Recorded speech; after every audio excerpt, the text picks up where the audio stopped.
पूज्य गुरुदेव के श्री चरणों में नमोस्तु नमोस्तु नमोस्तु। वर्णी जी के चरणों में इच्छामी, छुल्लक जी चरणों में इच्छामी। पूज्य गुरुदेव, निश्चित रूप से मैं ये कहना चाहूँगा, मैंने खुद देखा है, मैं आ नहीं पाया उस पदयात्रा में, ये मुझे कष्ट है इस बात का कि आ नहीं पाया किसी कारणों से, लेकिन पूरी पदयात्रा आपकी मैंने चैनल पे देखी और दिखाई लोगों को। निश्चित रूप से ये रिकॉर्ड आपने बनवाया, आपके आशीर्वाद से बना है, और इसमें निश्चित रूप से ये प्रदीप भैया जी के जो निर्देशन होता है, जो गणधर कहलाते हैं आपके, उनके निर्देशन में पूरा चातुर्मास कमेटी को मैं बहुत बहुत धन्यवाद देना चाहूँगा, और दर्शनोदय कमेटी को भी धन्यवाद देना चाहूँगा। इसके साथ साथ जिनवाणी चैनल की ओर से मैं उनका नेक्स्ट टाइम में हमें सम्मान भी करना है, क्योंकि इन्होंने जो रिकॉर्ड बनाया है ये निश्चित रूप से सभी लोग सम्मान के पात्र हैं। पूज्य गुरुदेव, आज दर्शनोदय तीर्थ, हालांकि मैंने पहली बार ही दर्शन किए, लेकिन इतना गदगद हुआ हूं मैं उस तीर्थ के दर्शन करने के बाद में।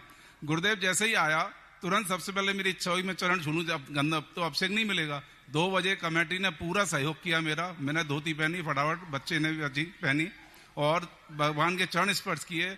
जो आनंद मैंने आज तक नहीं जीवन में महसूस किया, वो इस दर्शन तीर्थ में मैंने महसूस किया। पूज्य गुरुदेव, एक मेरी जिज्ञासा है तीर्थ को लेकर के, ऐसा क्या इसमें वास्तु का प्रभाव है? आपका तो निश्चित रूप से आशीर्वाद है ही, लेकिन इसमें एक चीज जो देखने को आई है कि हर मंदिर में नीचे 6 फुट गहरे भगवान मतलब तल है, उसके बाद बड़ी ऊंची प्रतिमाएं हैं। इसके पीछे, चूंकि ये मैंने आज तक पहली बार इस तरह ऊंचाई पे तो देखा है, लेकिन गड्ढे में जाके प्रतिमा, इसका कोई वास्तु का कारण है? क्या कारण है प्रतिमाओं का चमत्कार देखते ही बनता है? पहली बात जो आपने पद यात्रा की सफलता की बात कही, इसमें कई लोगों की, सबसे बड़ा तो इस पद यात्रा को लोगों ने अशोकनगर की पद यात्रा न मान करके पूरे देश की पद यात्रा मानी। बिल्कुल। और सब लोग रथ लेकर के अपने आप समाहित हुए। दूसरी बात है कि जो युवा मंडल थे अशोकनगर के और महिला मंडल थे, इन लोगों ने बड़ी लगन से मेहनत की, और 2 व्यक्तियों ने जो सबसे ज़्यादा मेहनत की है, इसकी व्यवस्था करने में कोई संदेह नहीं है। इनका नाम है ब्रह्मचारी प्रदीप और ब्रह्मचारी मुकेश भैया। इन दोनों ने बड़ी मेहनत की लगन से, क्योंकि हर चीज़ को मैनेज करना, सामग्री जुटा लेने में दिक्कत नहीं है, लेकिन उसको मैनेज करना बहुत कठिन होता है, और मैनेज का ही आनंद है। व्यवस्था तो भीड़ भब्बड़ हो जाती है, लेकिन मैनेज इन दोनों ने खूब मेहनत करके, एक बार मैंने पीछे से लेकर ऊपर तक, आगे तक मैंने जाने का प्रयास किया। मुझे चलते चलते 2 घंटे में मैं पहला आखिरी छोर से आखिरी छोर तक पहुंच पाया। 2 घंटे लगे पूरे को, सुबह से चलते चलते। और इनको दोनों ब्रह्मचारियों ने बहुत मेहनत की। सुबह 4 बजे उठ करके मेहनत की। ये दोनों आशीर्वाद के पात्र हैं, बराबर है। अब रही बात थुबन जी का एक इतिहास है, क्योंकि इतनी बड़ी विशाल मूर्तियां पहले बनती थी तो या तो पहाड़ में बनती थी, क्योंकि पहले क्रेन वगैरह नहीं होती थी, पहाड़ में बनती थी, जैसे गोमटेश बाहुबली, गजपंथा नहीं है ना जो यहाँ पर, तो वह नहीं, यहाँ पर इंदौर के पास बड़वानी गोपाचल, ये सब दीवार पहाड़ों में बनती थी, क्योंकि उठाने का कोई साधन नहीं था।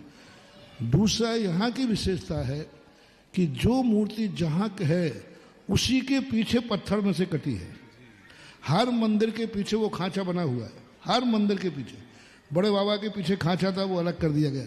13 नंबर के पीछे, 12 नंबर के पीछे, जितने मंदिर हैं सबके पीछे उन्हीं पहाड़ में से, जमीन में से काटी गई शिला है, और जमीन में से काट करके, अब उठाना कोई साधन नहीं था, उन्होंने वहाँ गड्ढा किया और बेलन लगा के मूर्ति को खिसका दिया, और मूर्ति खड़ी हो गई।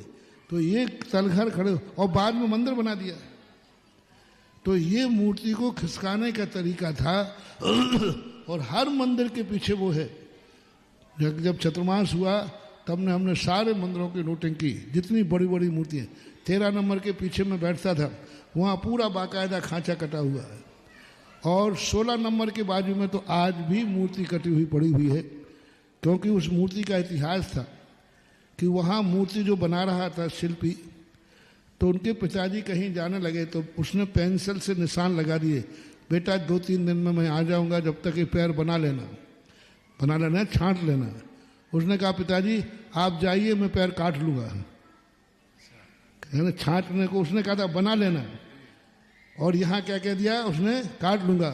उसने कहा बस बेटा इस मूर्ति को मत बनाना, ये मूर्ति बन ही नहीं सकेगी, क्योंकि तूने अशुभ शब्द बोल दिया कि मैं पैर को, है ना। इसलिए आज भी जैनियों के ये बड़ा है, सब्जी काटने की परंपरा नहीं है, सब्जी बनाने की परंपरा है।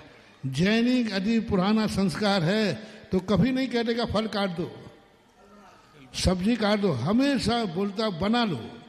और यह जो परंपरा, बनाने की परंपरा का प्रतीक 16 नंबर के पीछे पड़ी हुई अधूरी मूर्ति, उसकी कहानी गाती है कि शब्दों का कितना बड़ा प्रभाव पड़ता है।